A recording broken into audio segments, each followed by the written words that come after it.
Jensen Huang, the CEO of NVIDIA, took the stage at Taiwan over the weekend, and he made some major announcements, including what is his vision of the future of artificial intelligence. And a lot of it is completely mind-blowing. From AI factories to robots to digital humans. I mean, this is the stuff of the future. So I'm going to show you the most interesting part of his keynote. Let's watch.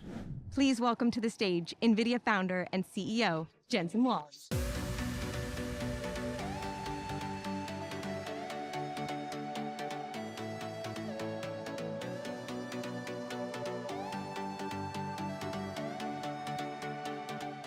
大家好, I am very happy to be back. In this intro clip, he's going to show off everything that he's going to be talking about for the rest of the video. And he says that none of it is pre-generated. It is all simulated with AI. And it includes everything from digital humans to weather prediction to completely automated factories, robots. Let's take a look. Everything that I show you today is simulation. It's math, it's science, it's computer science, it's amazing computer architecture. None of it's animated, and it's all homemade. This is NVIDIA Soul, and we put it all into this virtual world we call Omniverse. Please enjoy.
Next, he really shows how NVIDIA has the biggest moat possible with really their CUDA framework and all of the flavors of CUDA. And if you're not familiar, CUDA is basically the library that runs these GPUs, that does this hard math at scale. And that's why it is so difficult to break into the hardware industry, because that CUDA software is a huge moat and everybody's adopted it at this point. Accelerated computing does deliver extraordinary results, but it is not easy. Why is it that it saves so much money, but people haven't done it for so long? The reason for that is because it's incredibly hard. There is no such thing as a software that you can just run through a C compiler and all of a sudden that application runs 100 times faster. That is not even logical. If it was possible to do that, they would have just changed the CPU to do that. You in fact have to rewrite the software. That's the hard part. The software has to be completely rewritten so that you could refactor, re-express the algorithms that was written on a CPU so that it could be accelerated, offloaded, accelerated, and run in parallel. That computer science exercise is insanely hard. Well, we've made it easy for the world over the last 20 years. Of course, the very famous cuDNN, the deep learning library that processes neural networks. We have a library for AI physics that you could use for fluid dynamics and many other applications, where the neural network has to obey the laws of physics. We have a great new library called Ariel that is a CUDA accelerated 5G radio, so that we can software define and accelerate the telecommunications networks the way that we've software defined the world's networking internet. And so the ability for us to accelerate that allows us to turn all of telecom into essentially the same type of platform, a computing platform, just like we have in the cloud. cuLitho is a computational lithography platform that allows us to process the most computationally intensive parts of chip manufacturing, making the mask. TSMC is in the process of going to production with cuLitho, saving enormous amounts of energy and enormous amounts of money, but the goal for TSMC is to accelerate their stack so that they're prepared for even further advances in algorithm and more computation for deeper and deeper, narrow and narrow transistors. Parabricks is our gene sequencing library. It is the highest throughput library in the world for gene sequencing. cuOpt is an incredible library for combinatorial optimization, route planning optimization, the traveling salesman problem, incredibly complicated. Scientists have largely concluded that you needed a quantum computer to do that. We created an algorithm that runs on accelerated computing that runs lightning fast. 23 world records. We hold every single major world record today. cuQuantum is an emulation system for a quantum computer. If you want to design a quantum computer, you need a simulator to do so. If you want to design quantum algorithms, you need a quantum emulator to do so. How would you do that? How would you design these quantum computers, create these quantum algorithms, if the quantum computer doesn't exist? Well, you use the fastest computer in the world that exists today. And we call it, of course, NVIDIA CUDA. And on that, we have an emulator that simulates quantum computers. It is used by several 100,000 researchers around the world. It is integrated into all the leading frameworks for quantum computing, and is used in scientific supercomputing centers all over the world. cuDF is an unbelievable library for data processing. Data processing consumes the vast majority of cloud spend today. All of it should be accelerated. cuDF accelerates the major libraries used in the world. Spark, many of you probably use Spark in your companies. Pandas, a new one called Polar, and of course, NetworkX, which is a graph processing database library. And so these are just some examples. There are so many more. Each one of them had to be created so that we can enable the ecosystem to take advantage of accelerated computing. If we hadn't created cuDNN, CUDA alone wouldn't have been possible for all of the deep learning scientists around the world to use. Because CUDA and the algorithms that are used in TensorFlow and PyTorch, the deep learning algorithms, the separation is too far apart. It's almost like trying to do computer graphics without OpenGL. It's almost like doing data processing without SQL. These domain-specific libraries are really the treasure of our company. We have 350 of them. These libraries is what it takes and what has made it possible for us to have such open so many markets. Next, he's going to talk about what he is dubbing Earth 2, which is a completely simulated digital twin of the Earth. And it's going to be used to do a lot of things, of course, predict weather patterns and try to prevent weather disasters. And then he's going to play a demo, and keep in mind, everything you're looking at is completely simulated. Not a movie, not CGI. This is Earth 2. The idea that we would create a digital twin of the Earth, that we would go and simulate the Earth so that we could predict the future of our planet to better avert disasters or better understand the impact of climate change so that we can adapt better, so that we could change our habits now. This digital twin of Earth is probably one of the most ambitious projects that the world's ever undertaken, and we're taking large steps every single year, and I'll show you results every single year, but this year we made some great breakthroughs. Let's take a look.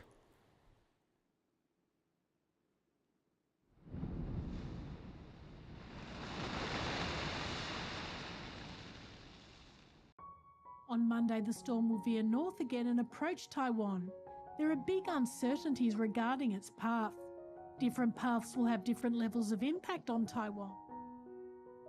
想象一个我们能够预测未来的世界，数位孪生反映真实情况的虚拟世界，让我们看见未来。数位孪生是一种反映真实世界的虚拟模型，让我们能够从今天的行为来预测对未来世界的影响。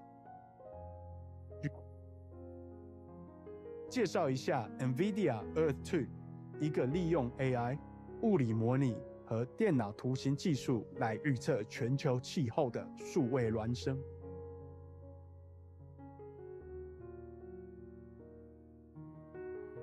Core Diff 是 NVIDIA 的生成式 AI 模型，它在 WRF 数值模拟的基础上训练而成，能够以12倍更高的解析度生成天气模式，从25公里提高到2公里，这代表了区域天气预测的一个巨大飞跃。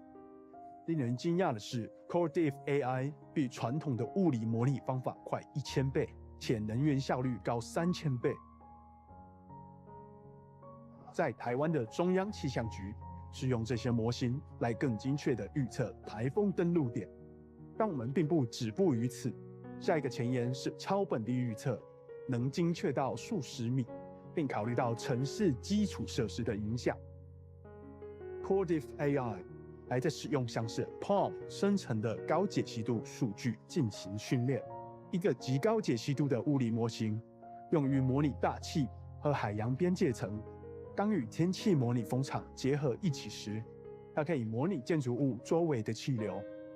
单极强风汇聚的情况，我们预计能够预测像下冲这样的现象。当强风汇聚到街道层，会有可能造成损坏并影响行人。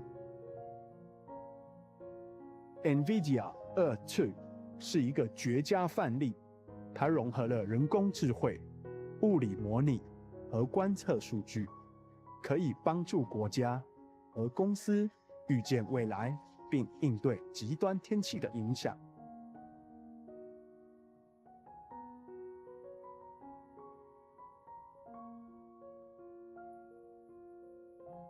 And now he's going to talk about what he is also calling the Big Bang of AI. So everything prior to seeing ChatGPT was all about vision and understanding, but no one really understood the capabilities in terms of generative AI. And now that is the explosion we're seeing in the world today. And he talks about the new AI industrial revolution, which is really interesting. And he references delivering software the old way, which Microsoft did, really packaged software, delivered it. And that was incredible. But now, rather than delivering software, we are going to deliver AI. We're going to deliver models. And I think he's kind of getting at the fact that developers are not really going to be building software 10 years from now. AI is going to be building software. We are going to be building AI. Here, let me show you something.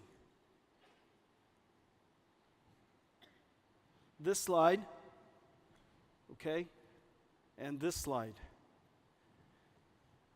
The fundamental difference is this. Until ChatGPT revealed it to the world, AI was all about perception, natural language understanding, computer vision, speech recognition.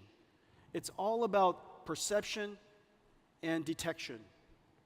This was the first time the world saw a generative AI. It produced tokens, one token at a time. And those tokens were words. Some of the tokens, of course, could now be images or charts or tables, songs, words, speech, videos. Those tokens could be anything. Anything that you can learn the meaning of. It could be tokens of chemicals, tokens of proteins, genes. You saw earlier in Earth 2, we were generating tokens of the weather. We can learn physics. If you can learn physics, you could teach an AI model physics. The AI model could learn the meaning of physics, and it can generate physics. We were scaling down to 1 kilometer, not by using filtering, It was generating. And so we can use this method to generate tokens for almost anything of value. We can generate steering wheel control for a car. We can generate articulation for a robotic arm. Everything that we can learn, we can now generate. We have now arrived not at the AI era, but a generative AI era. But what's really important is this. This computer that started out as a supercomputer has now evolved into a data center, and it produces one thing. It produces tokens. It's an AI factory. This AI factory is generating, creating, producing something of great value, a new commodity. In the late 1890s, Nikola Tesla invented an AC generator. We invented an AI generator. The AC generator generated electrons. NVIDIA's AI generator generates tokens. Both of these things have large market opportunities.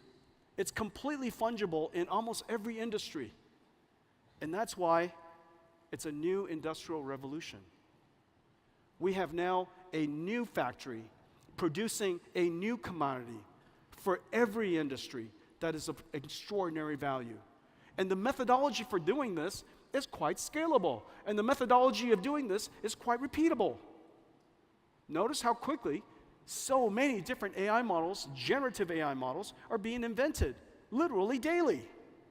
Every single industry is now piling on.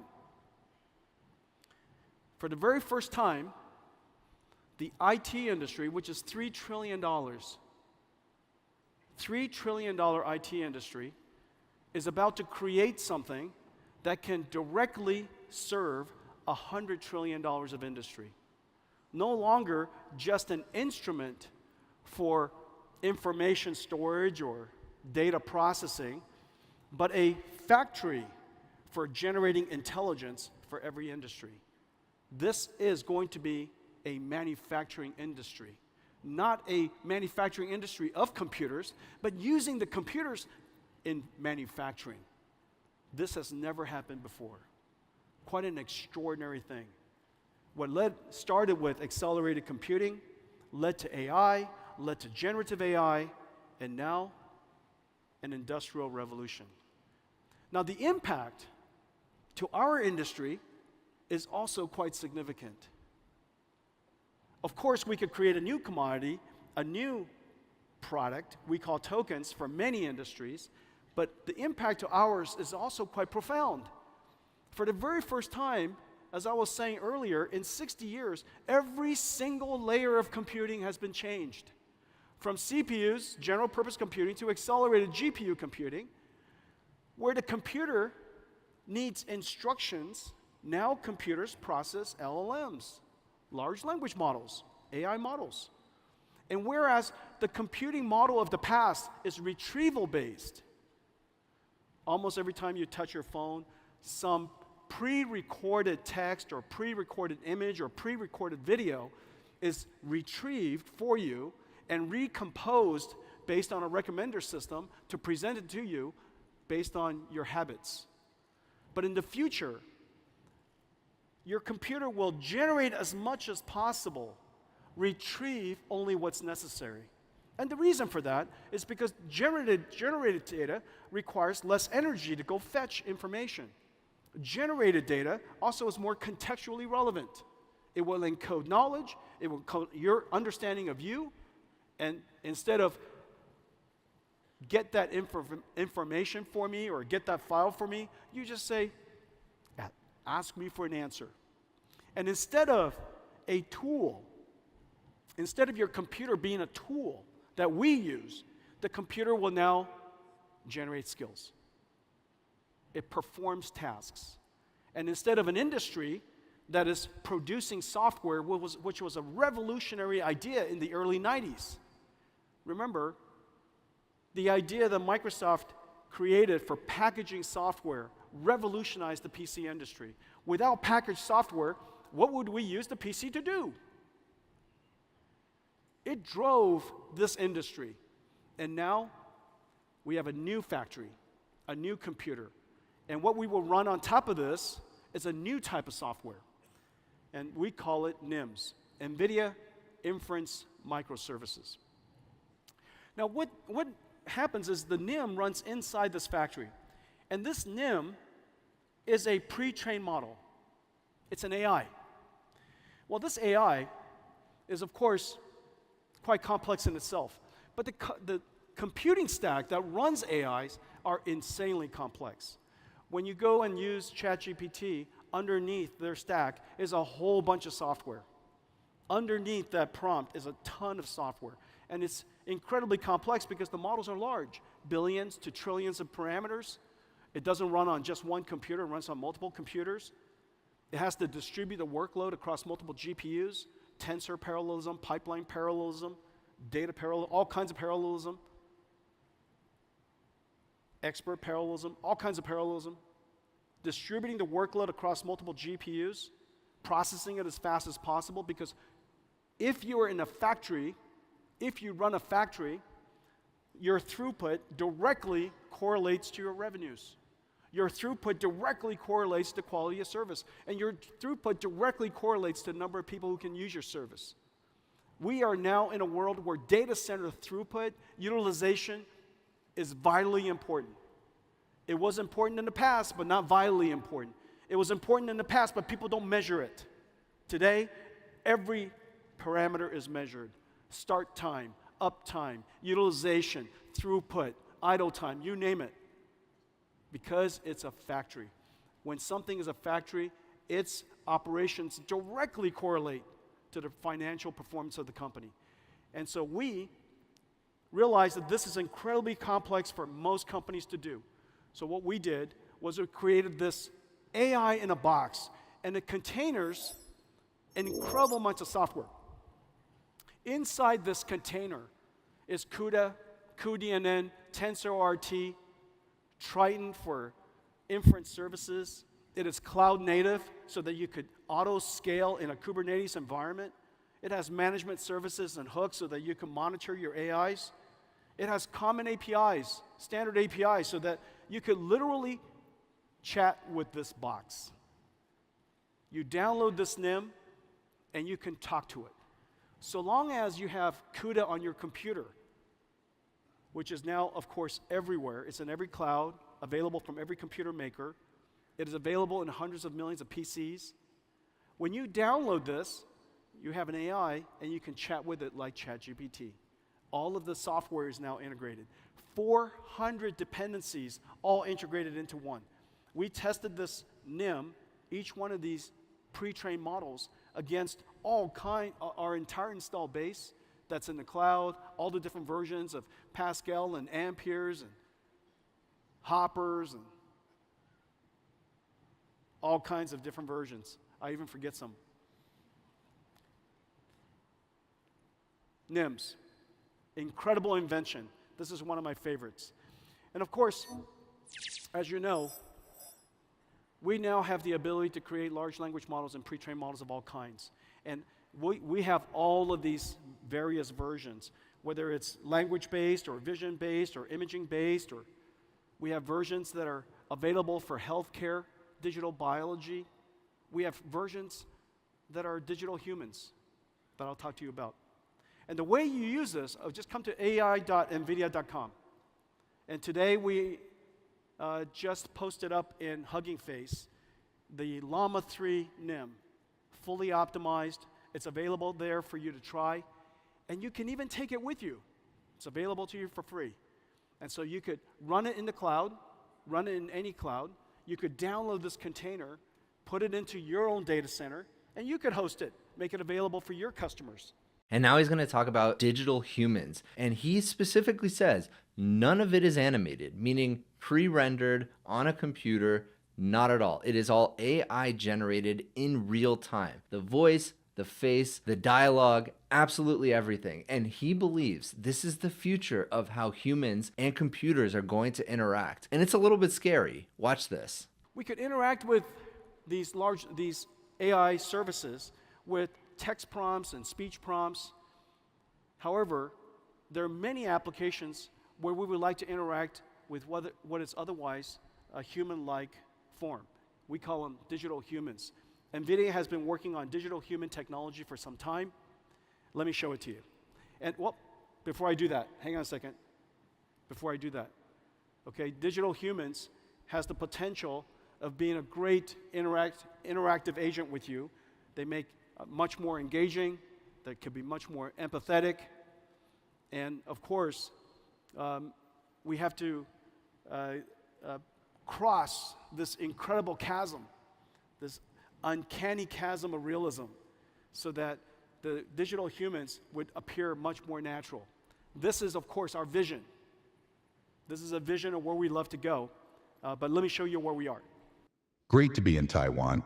Before I head out to the night market, let's dive into some exciting frontiers of digital humans. Imagine a future where computers interact with us just like humans can. Hi, my name is Sophie, and I am a digital human brand ambassador for Unique. This is the incredible reality of digital humans. Digital humans will revolutionize industries, from customer service to advertising and gaming.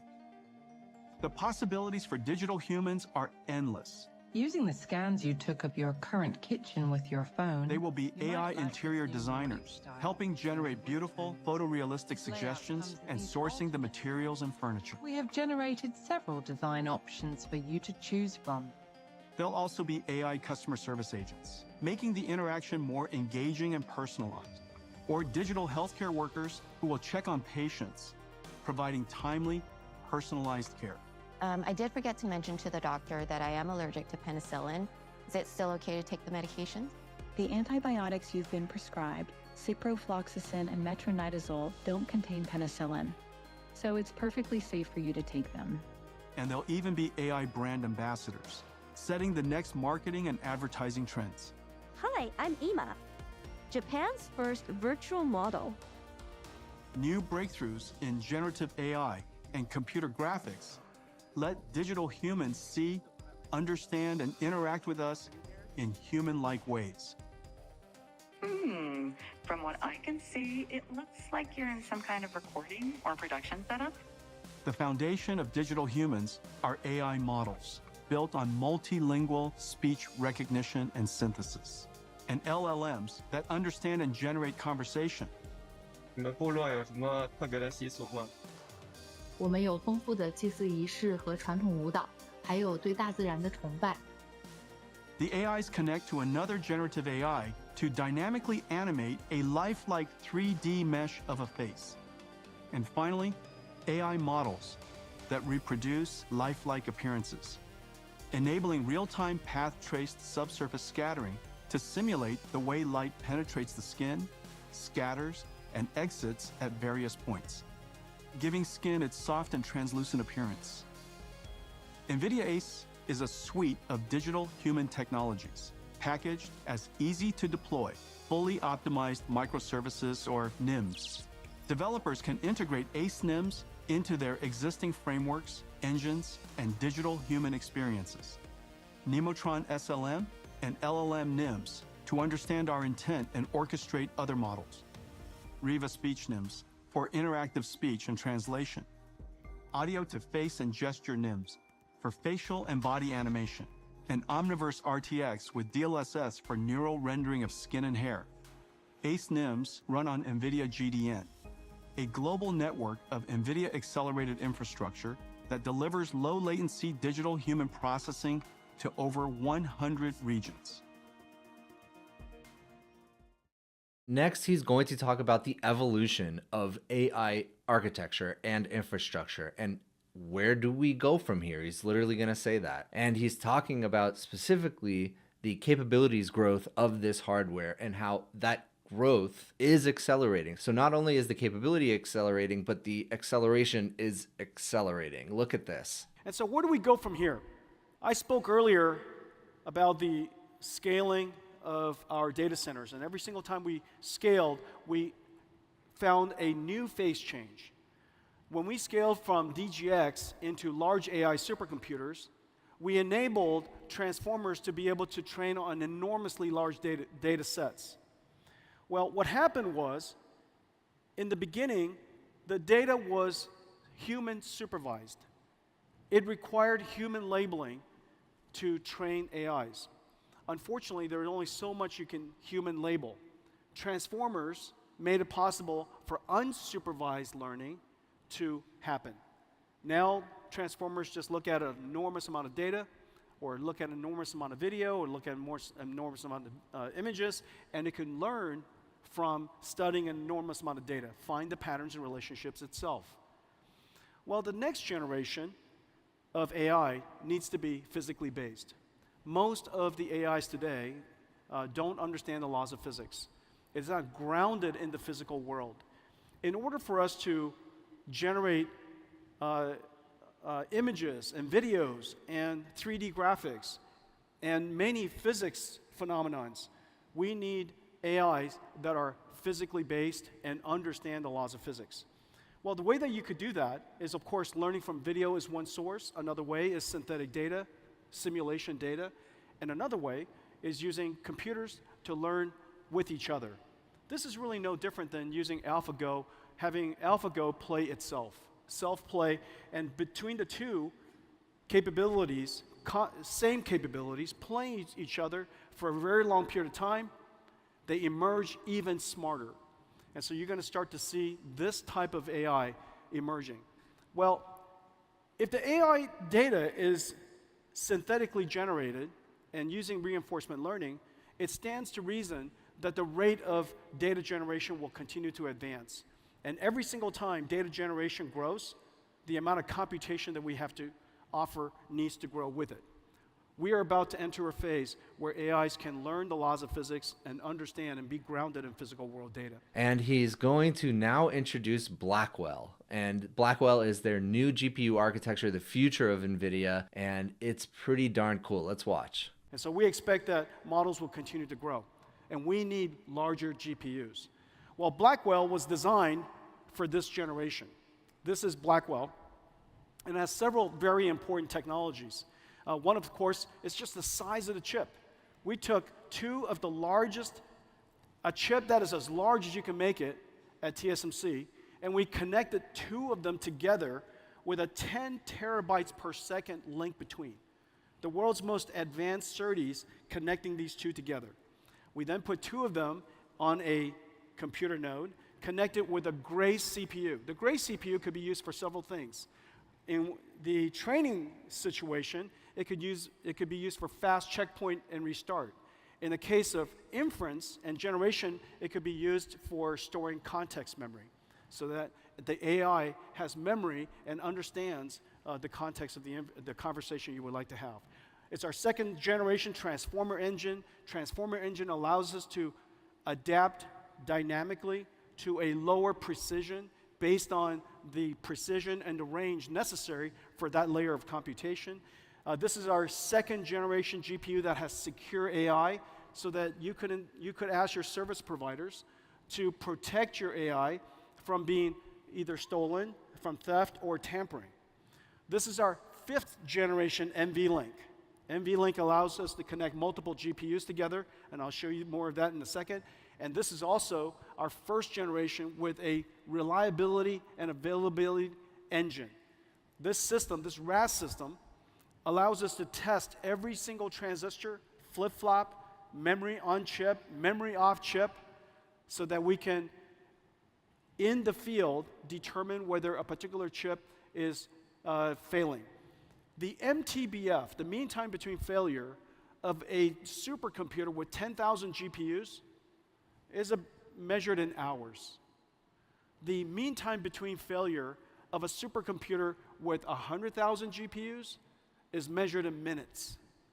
And so the ability for a supercomputer to run for a long period of time and train a model that could last for several months is practically impossible if we don't invent technologies to enhance its reliability. Reliability would, of course, enhances uptime, which directly affects the cost. And then lastly, decompression engine. Data processing is one of the most important things we have to do. We added a data compression engine, decompression engine, so that we can pull data out of storage 20 times faster than what's possible today. Well, all of this represents Blackwell, and I think we have one here that's in production. During GTC, I showed you Blackwell in the prototype state. The other side? This is why we practice.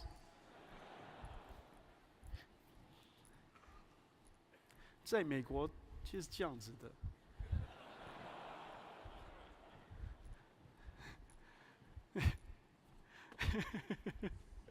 Ladies and gentlemen, this is Blackwell.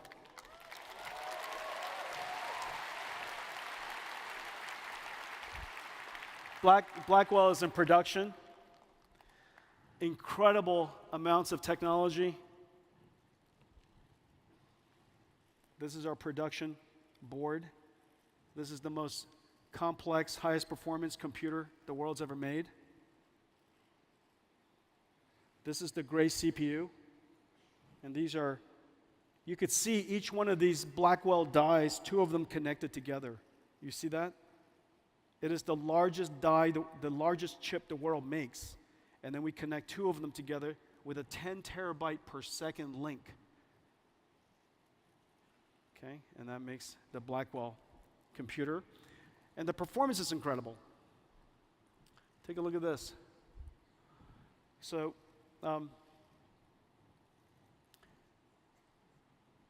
you see our the computational, the flops, the AI flops for each generation has increased by 1,000 times in 8 years. Moore's law in 8 years is something along the lines of, oh, I don't know, maybe 40, 60. And in the last 8 years, Moore's law has gone a lot less. And so just to compare, even Moore's law at its best of times compared to what Blackwell could do. So the amount of computations is incredible. And whenever we bring the computation high, the thing that happens is the cost goes down. And I'll show you. What we've done is we've increased, through its computational capability, the energy used to train a GPT-4, 2 trillion parameter, 8 trillion tokens. The amount of energy that is used has gone down by 350 times.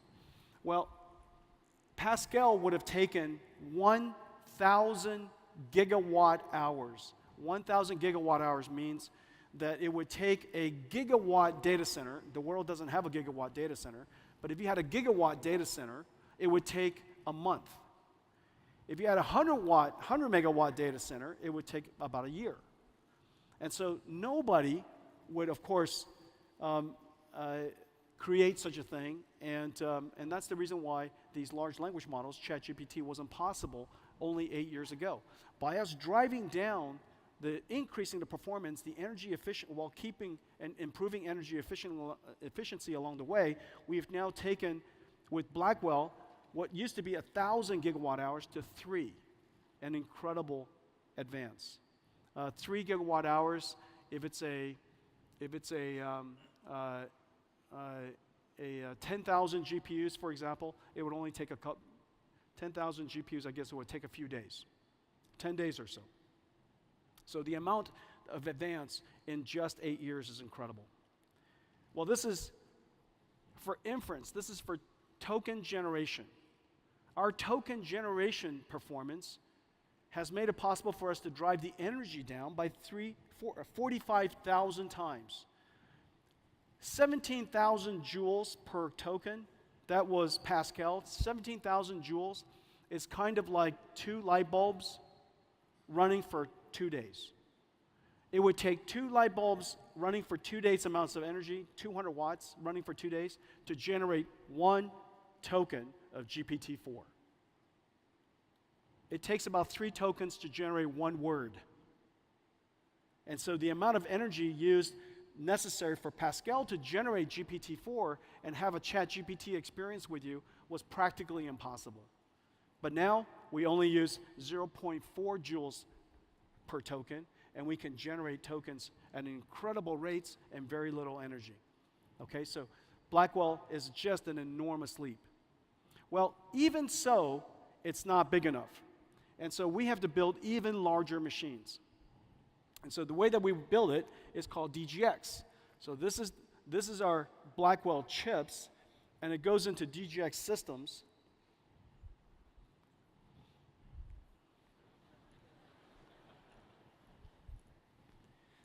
That's why we should practice. So this is a DGX Blackwell. This is air-cooled, has 8 of these GPUs inside. Look at the size of the heat sinks on these GPUs. About 15 kilowatts, 15,000 watts, and completely air-cooled.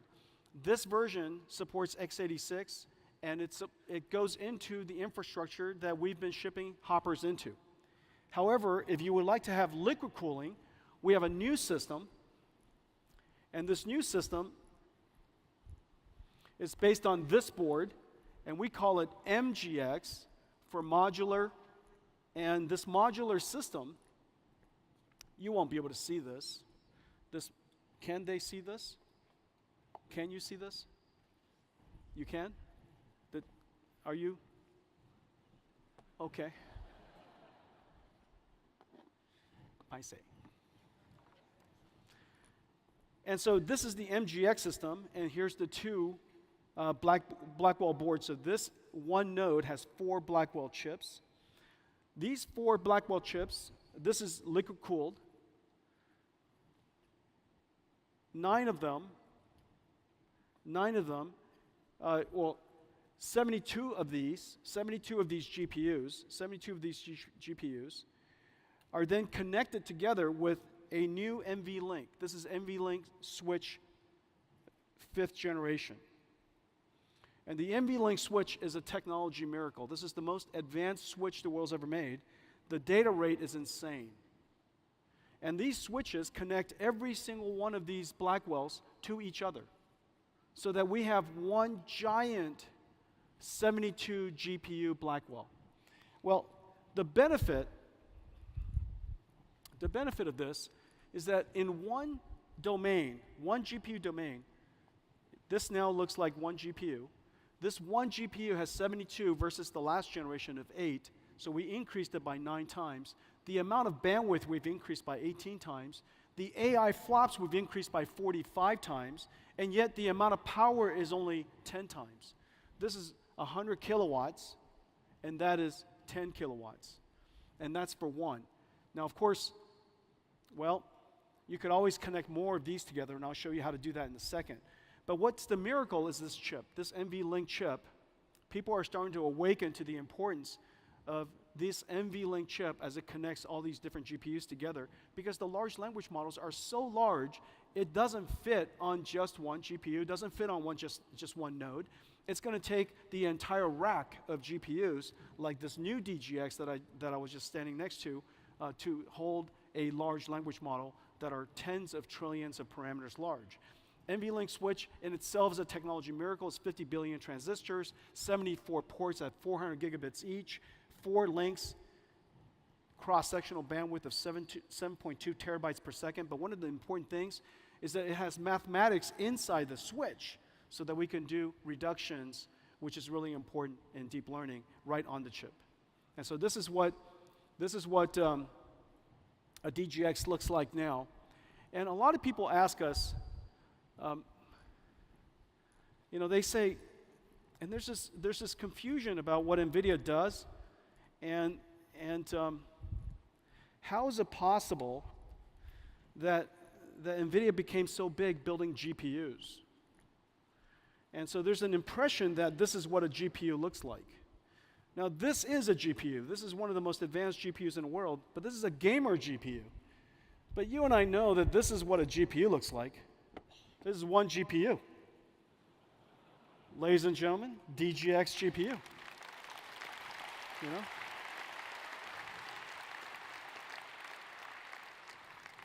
The back of this GPU is the NVLink spine. The NVLink spine is 5,000 wires, 2 miles. And it's right here. This is an NVLink spine.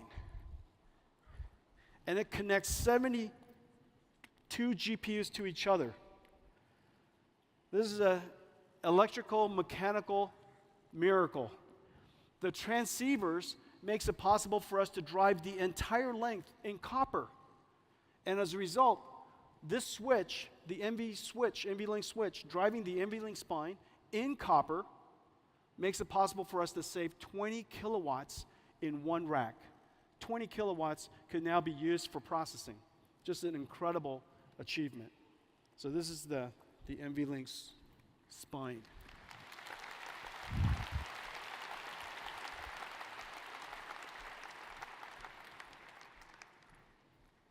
Wow.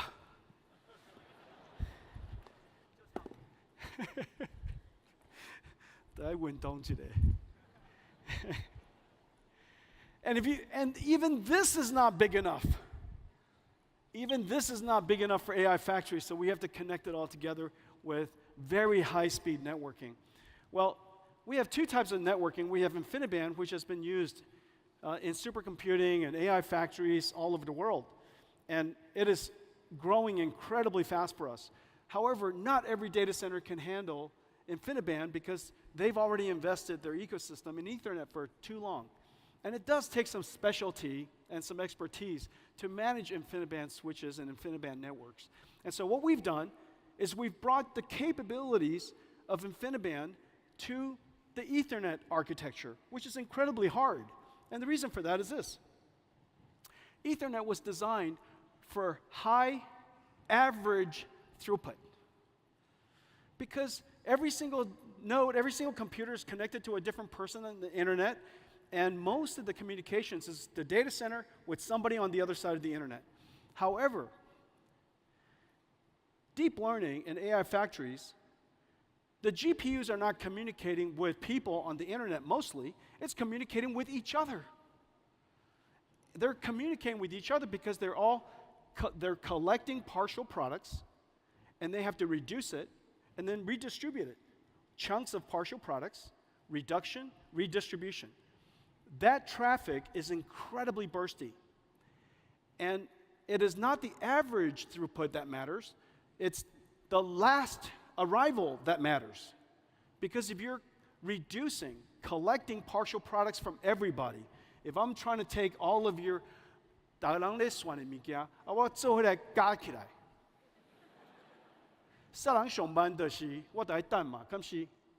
so it's not the average throughput, it's whoever gives me the answer last.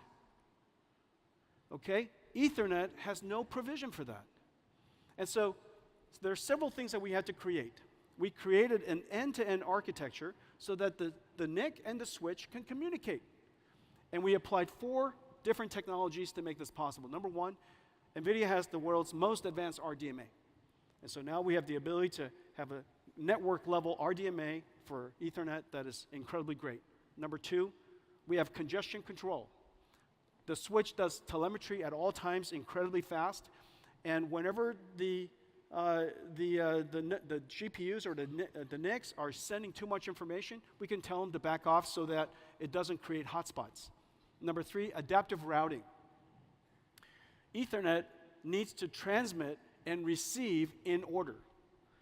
We see congestions, or we see ports that are not currently being used. Irrespective of the ordering, we will send it to the available ports, and Bluefield on the other end reorders it so that it comes back in order. That adaptive routing, incredibly powerful. And then lastly, noise isolation. There's more than one model being trained or something happening in the data center at all times, and their noise and their traffic could get into each other and causes jitter.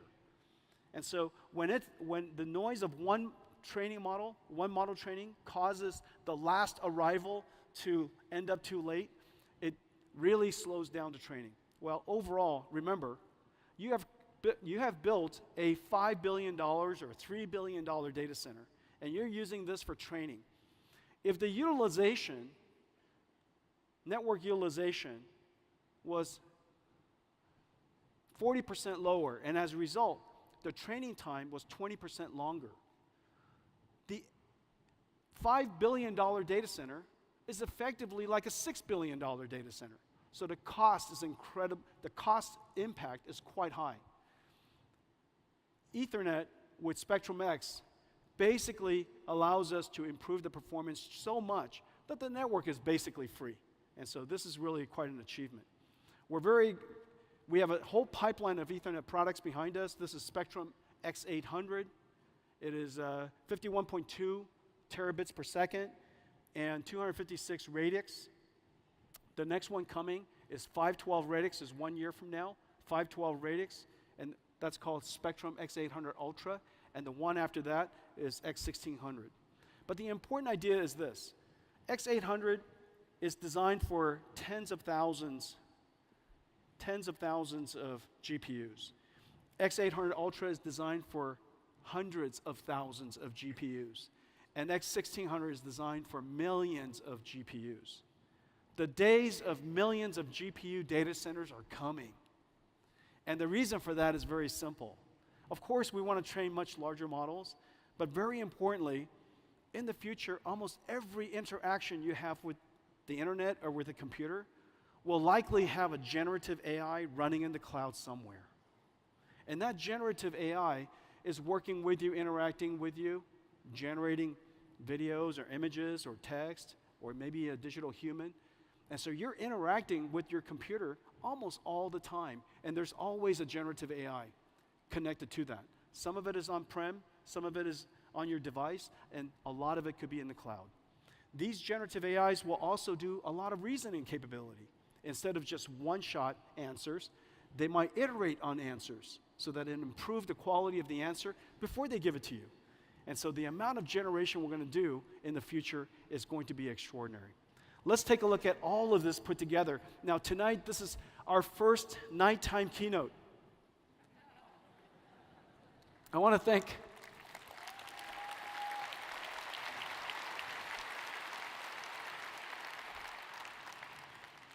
all of you for coming out tonight at 7 o'clock.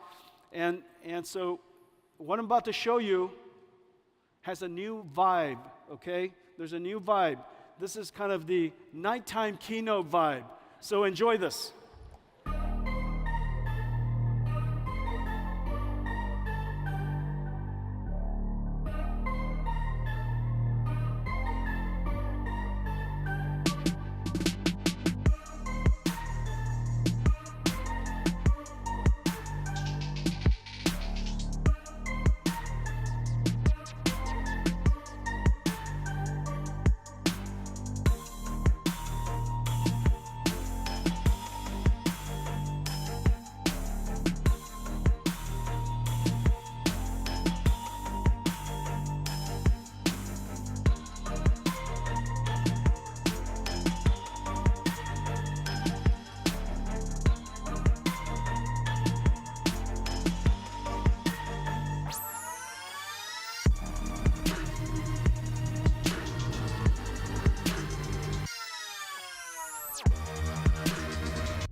Now, you can't do that on a morning keynote. Blackwell, of course, is the first generation of NVIDIA platforms that was launched at the beginning, right as the world knows the generative AI era is here. Just as the world realized the importance of AI factories, just as the beginning of this new industrial revolution. We have so much support. Nearly every OEM, every computer maker, every CSP, every GPU cloud, sovereign clouds, even telecommunication companies, enterprises all over the world. The amount of success, the amount of adoption, the amount of enthusiasm for Blackwell is just really off the charts, and I want to thank everybody for that.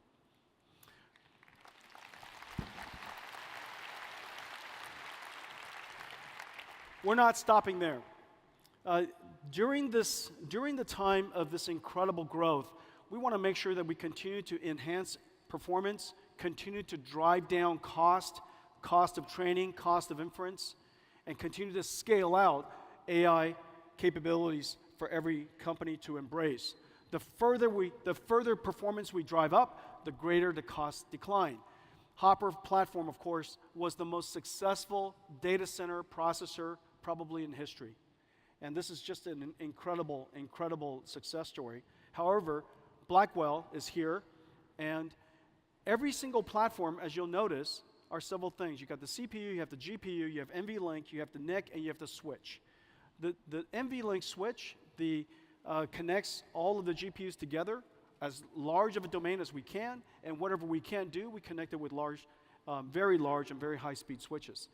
Every single generation, as you'll see, is not just the GPU, but it's an entire platform. We build the entire platform. We integrate the entire platform into an AI factory supercomputer. However, then we disaggregate it and offer it to the world. And the reason for that is because all of you could create interesting and innovative configurations and all kinds of different styles and to fit different data centers and different customers and different places, some of it for edge, some of it for telco. All of the different innovation are possible if we made the systems open and make it possible for you to innovate. And so we design it integrated, but we offer it to you disintegrated so that you could create modular systems. The Blackwell platform is here. Our company is on a one-year rhythm. Our basic philosophy is very simple. One, build the entire data center scale, disaggregate it, and sell it to you in parts on a one-year rhythm, and we push everything to technology limits. Whatever TSMC process technology, we'll push it to the absolute limits. Whatever packaging technology, push it to the absolute limits. Whatever memory technology, push it to absolute limits. SerDes technology, optics technology, everything is pushed to the limit. Well, and then after that, do everything in such a way so that all of our software runs on this entire install base. Software inertia is the single most important thing in computers. When a computer is backwards compatible and is architecturally compatible with all the software that has already been created, your ability to go to market is so much faster. And so the velocity is incredible when we can take advantage of the entire install base of software that has already been created. Well, Blackwell is here. Next year is Blackwell Ultra. Just as we had H100 and H200, you'll probably see some pretty exciting new generation from us for Blackwell Ultra. Again, pushed to the limits, and the next generation Spectrum switch, as I mentioned. Well, this is the very first time that this next click has been made. And I'm not sure yet whether I'm going to regret this or not.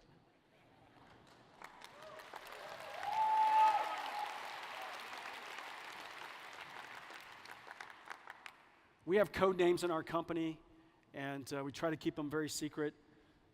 Oftentimes, most of the employees don't even know. But our next generation platform is called Rubin. The Rubin platform, I'm not going to spend much time on it. I know what's going to happen. You're going to take pictures of it, and you're going to go look at the fine prints, and feel free to do that. So we have the Rubin platform, and 1 year later, we have the Rubin Ultra platform. All of these chips that I'm showing you here are all in full development, 100% of them. And the rhythm is 1 year at the limits of technology, all 100% architecturally compatible. So this is basically what NVIDIA is building, and all of the richness of software on top of it. So in a lot of ways, the last 12 years, from that moment of ImageNet and us realizing that the future of computing was going to radically change, to today is really exactly as I was holding up earlier. GeForce, pre-2012, and NVIDIA today. The company has really transformed tremendously, and I want to thank all of our partners here for supporting us every step along the way. This is the NVIDIA Blackwell platform. And next, he's going to talk about physical AI, real-world AI, embodied AI, something that Dr. Jim Fan from the NVIDIA team has been releasing research papers I've made a bunch of videos about, and now he's going to introduce some new tech and some really cool demo videos. So let's watch. The next wave of AI is physical AI. AI that understands the laws of physics. AI that can work among us. And so they have to understand the world model so that they understand how to interpret the world, how to perceive the world. They have to, of course, have excellent cognitive capabilities so they can understand us, understand what we asked, and perform the tasks. In the future, robotics is a much more pervasive idea. Of course, when I say robotics, there's a humanoid robotics that's usually the representation of that. But that's not at all true. Everything is going to be robotic. All of the factories will be robotic. The factories will orchestrate robots, and those robots will be building products that are robotic. Robots interacting with robots, building products that are robotic. Well, in order for us to do that, we need to make some breakthroughs, and let me show you the video. The era of robotics has arrived. One day, everything that moves will be autonomous. Researchers and companies around the world are developing robots powered by physical AI. Physical AIs are models that can understand instructions and autonomously perform complex tasks in the real world. Multimodal LLMs are breakthroughs that enable robots to learn, perceive, and understand the world around them, and plan how they'll act. And from human demonstrations, robots can now learn the skills required to interact with the world using gross and fine motor skills. One of the integral technologies for advancing robotics is reinforcement learning.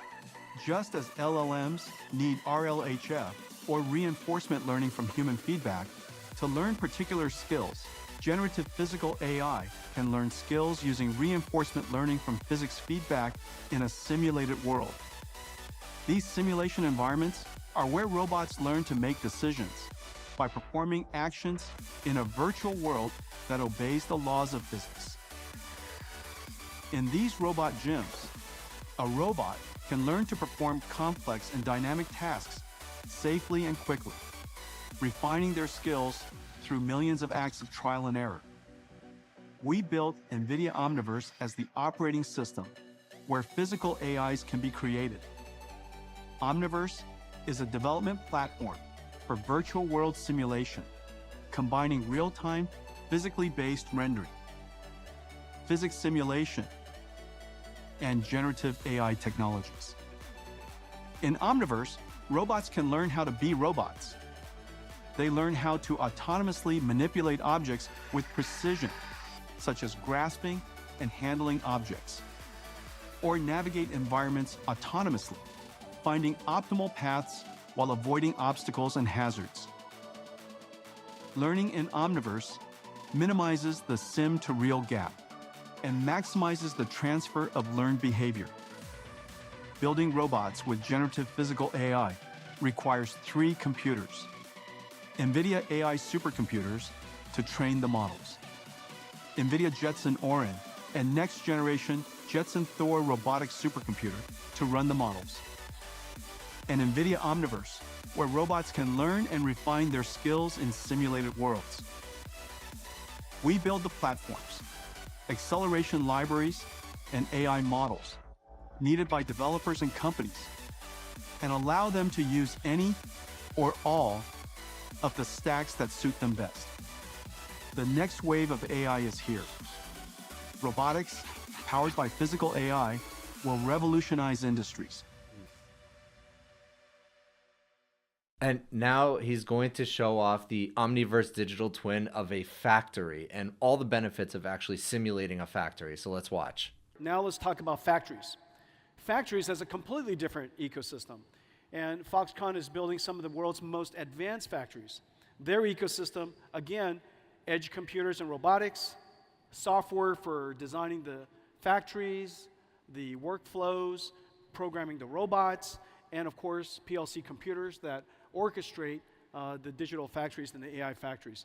We have SDKs that are connected into each one of these ecosystems as well.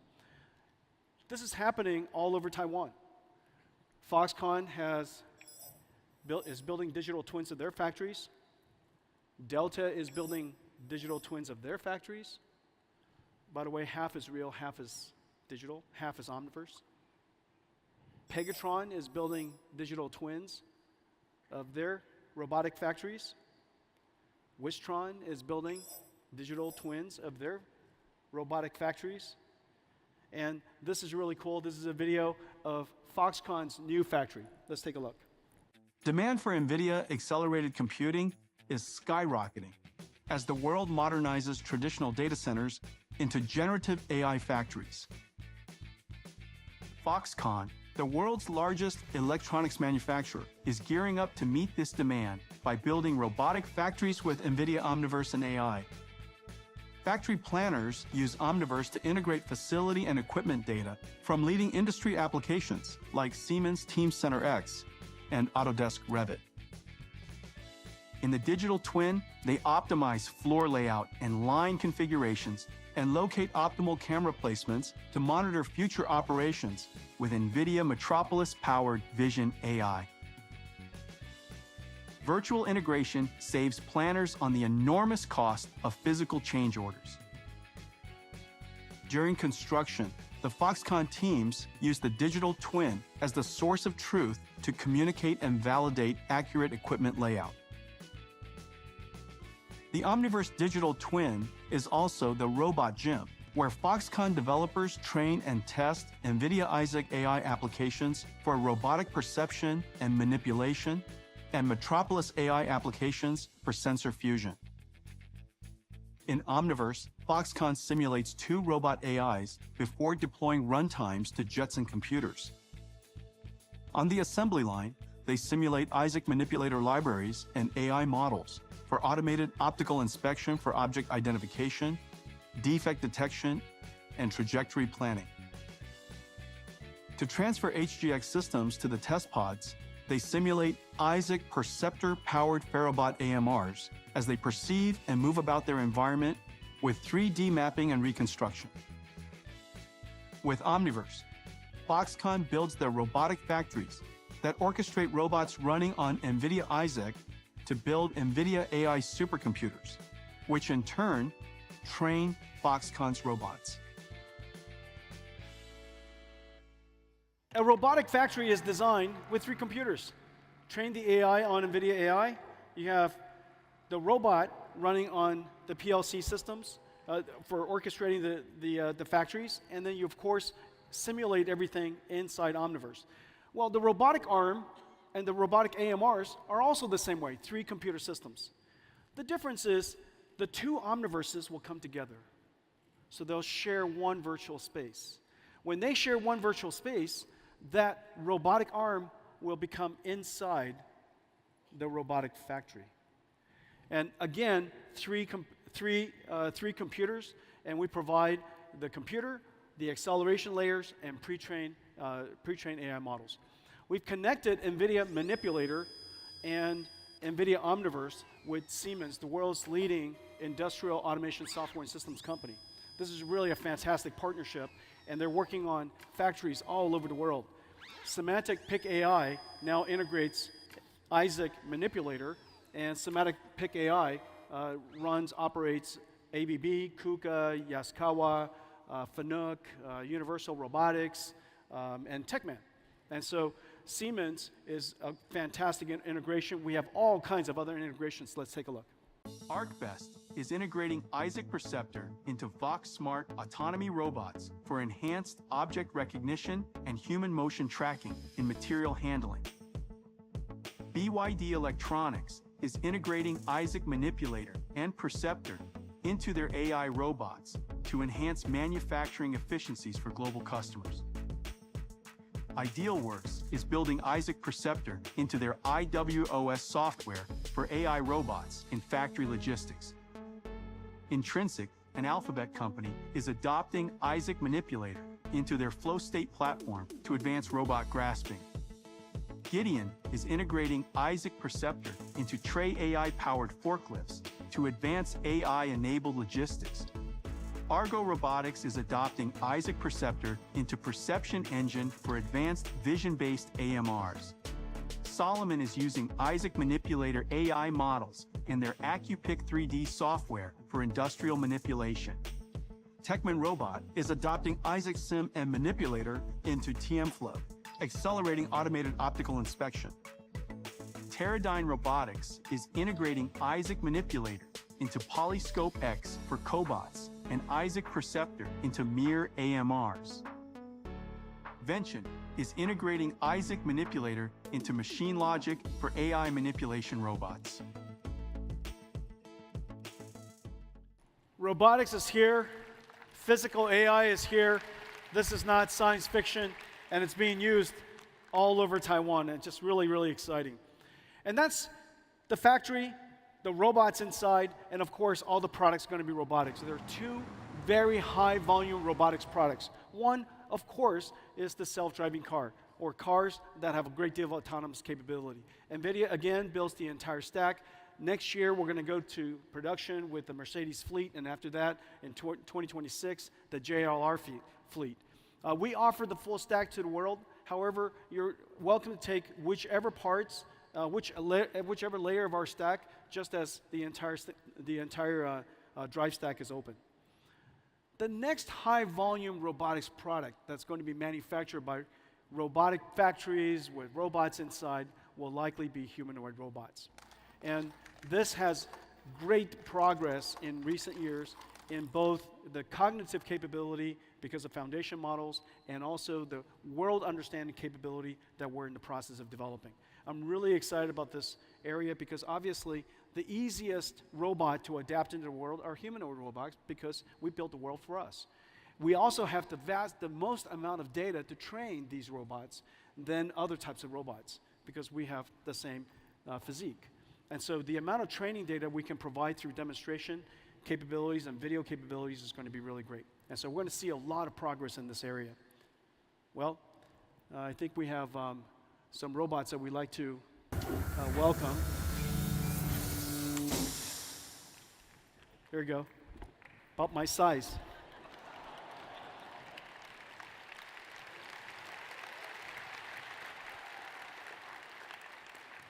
And we have some friends to join us.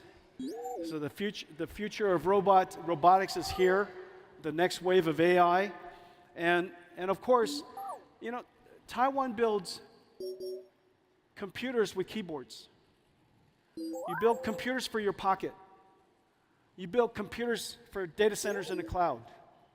In the future, you're going to build computers that walk and computers that roll, around. And so these are all just computers. And as it turns out, the technology is very similar to the technology of building all of the other computers that you already built today. So this is going to be a really extraordinary journey for us. So really cool stuff. I'm going to continue covering everything that NVIDIA does because that is such an amazing company. If you liked this video, please consider giving a like and subscribe, and I'll see you in the next one.